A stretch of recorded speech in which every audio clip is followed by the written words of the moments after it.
Welcome back to the library, kids. It's time once again for another exciting installment of Creepy Cheapies, where we look for the best in affordable masks. But before we get to that, a guy recently asked me, "Gee, Dr. Lady, how do I know whether or not I'm an idiot?" And I said, "Oh, I can help you with that. I can tell you whether or not you're an idiot." And I showed him these sets of phrases, these sets of 3 phrases. Okay, we got should have, must have, could have. And down there we've got should have, must have, could have. Okay, which of those is correct?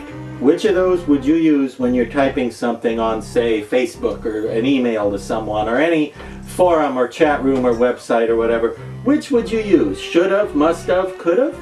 Or should have, must have, could have? Okay, I think you've had time enough to make your choice now.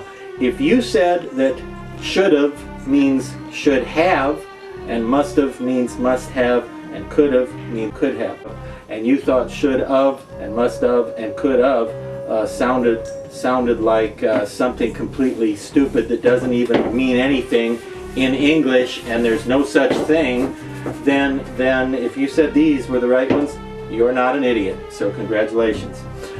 Speaking of brain damage, I think if you were in the condition of tonight's mask, which is a mile from where I should have put it, if tonight's mask resembles you in any way, you're in rough shape, because you've got brain damage from this infection of all sorts of bugs and worms and maggots and so forth, chewing up your brain and the rest of you, really.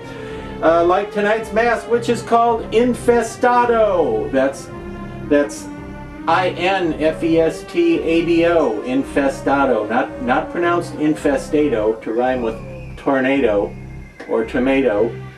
Although if you say tomato, nobody really says tomato, do they? I don't think they do. Infestado here, that word is basically Spanish for infested, okay? And as you can see, wow, is he ever infested. Now, this kind of harkens back to the kind of zombies I like that used to be in the movies, where zombies were really horribly nasty and grody and rotted and severely decomposed creatures who had worms and maggots and bugs crawling on them. Not the kind of zombies that are more prevalent right now, which is the kind that look like college students with head colds.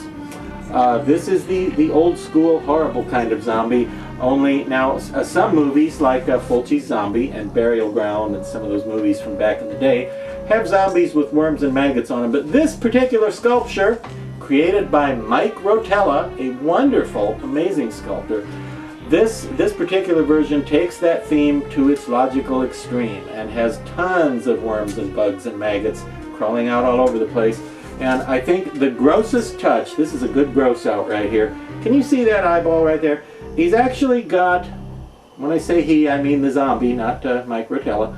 The zombie here, Infestado, has a worm actually crawling through, working its way through his eyeball.